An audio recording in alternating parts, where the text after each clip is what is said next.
Jadi gini, kita luruskan bahwa Tiara ini sebenarnya tidak ada unsur memihak antara satu pihak dengan pihak lain, dari Pak Haji Faisal dengan Pak Dodi, nggak ada itu. Hanya sifatnya karena ditanya oleh netizen pada saat itu hanya menyampaikan informasi itu, bahwa memang informasi itu dari Pak Dodi, itu aja. Jadi penekanannya di situ, Apa WhatsApp-nya mungkin? Masih baik kok, kita nggak ada sama siapapun nggak ada. Jadi begini, Pak Dodi supaya lebih gimana simpel, ucapannya?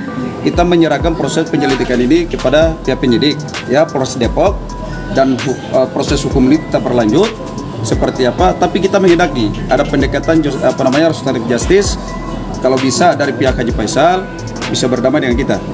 Halo Sobat Fakta, Bang Pin ketemu lagi dengan Bang Pin yang terus mengabarkan fakta viral seputar selebritas tanah air yang terus saja bikin berita, dan dengan berita mereka tetap eksis di ranah media.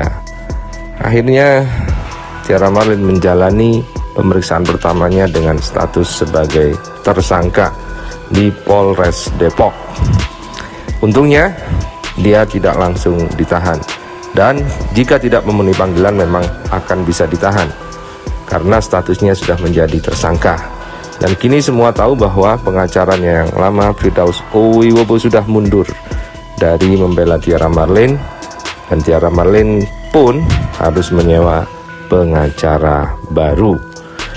Saat menjalani proses pemeriksaan sebagai tersangka, Tiara Marlin mengaku deg-degan dan dia kapok tidak akan melakukan ujaran kebencian lagi. Yang menarik adalah komentar-komentar netizen yang mengatakan bahwa mulutnya harus disekolahin dulu. Nah, bagaimana ceritanya, bagaimana beritanya, kita simak saja kupas tipis-tipis fakta Bang Pin kali ini. Like, subscribe, and komennya ditunggu, dan jangan lupa selalu ada doa dalam setiap lentikan jarimu.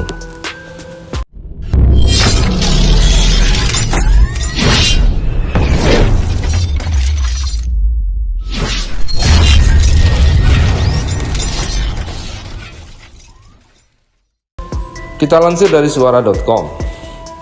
Hari ini diperiksa sebagai tersangka, Tiara Marlin akui deg-degan. Tiara Marlin resmi menjadi tersangka atas pencemaran nama baik yang dilaporkan Haji Faisal. Kini, si biduan pun hadir, memenuhi panggilan di Polres Metro Depok. Tiara Marlin hadir sekira pukul 13.15 WIB dengan ditemani pengacara dan juga Irma Rahim, manajernya. Dengan santai, ia akan menjalani proses penyelidikan.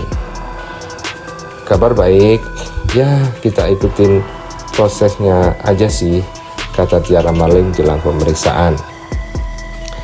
Dan di situ Tiara Marlin tidak seperti biasa, yang tegas, koar-koarnya di media, wajahnya kusut dan nampak tersimpan raut kecemasan di dalam wajah Tiara Marlin yang ditutup oleh kacamata hitam dan lebar yang menutupi wajahnya.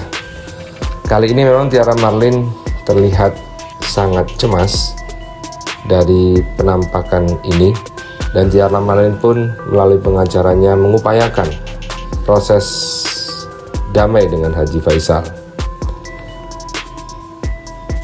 Tiara Marlin juga tidak menampik ada rasa khawatir, dan tetapi dia harus mengikuti semua prosedur.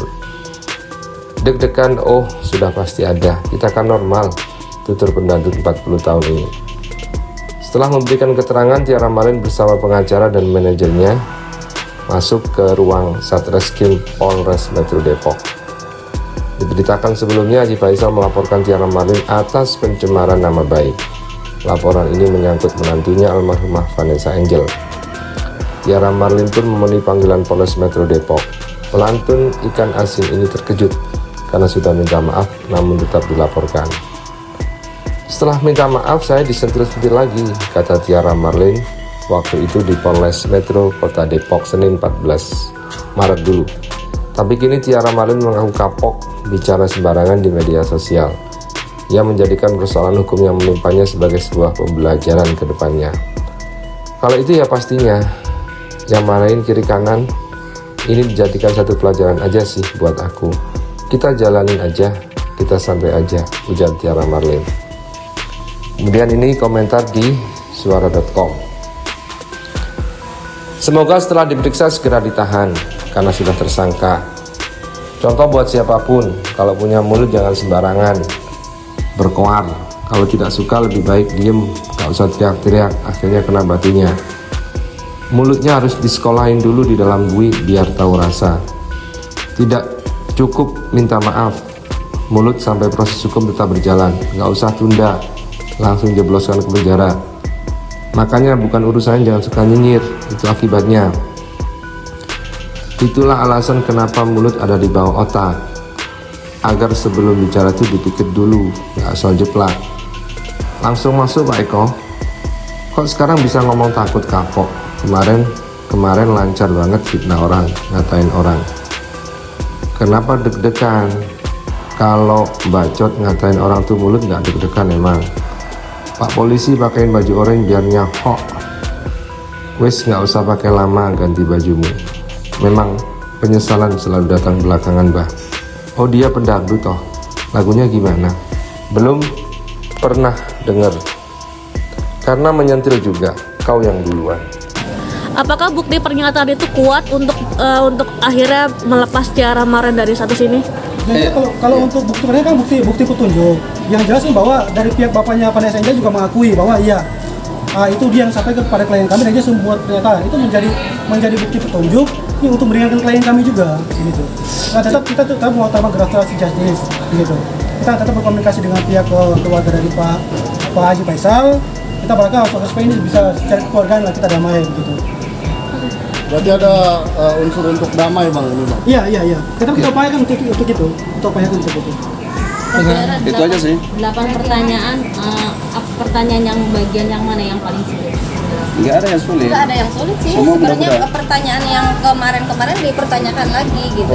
Jadi pertanyaan yang Mbak Tiara taunya dari siapa? Ya dari Pak Dodi. Ya kita bicara apa adanya gitu kan. Emang saya dari orang tuanya Vanessa, tahu semuanya. Oke, sekarang Pak Dodinya sendiri sudah tidak ada di sebelah Tiara. Karena yang kita tahu Pak Dodi pernah berstatement ingin pasang badan gitu kan. Jadi gini, kita luruskan bahwa Tiara ini sebenarnya tidak ada unsur memihak antara satu pihak dengan pihak lain, dari Pak Haji Faisal dengan Pak Dodi, nggak ada itu. Hanya sifatnya karena ditanya oleh netizen pada saat itu hanya menyampaikan informasi itu, bahwa memang informasi itu dari Pak Dodi, itu aja. Jadi penekanannya di situ. Tadi sempat WA kok. Apa WhatsApp-nya mungkin? Masih baik kok, kita nggak ada sama siapapun nggak ada. Jadi begini, Pak Dodi supaya lebih gimana simpel, konsepnya? kita menyerahkan proses penyelidikan ini kepada pihak penyidik, ya Polres Depok, dan proses hukum ini kita berlanjut seperti apa. Tapi kita menghendaki ada pendekatan restoratif justice, kalau bisa dari pihak Haji Faisal bisa berdamai dengan kita.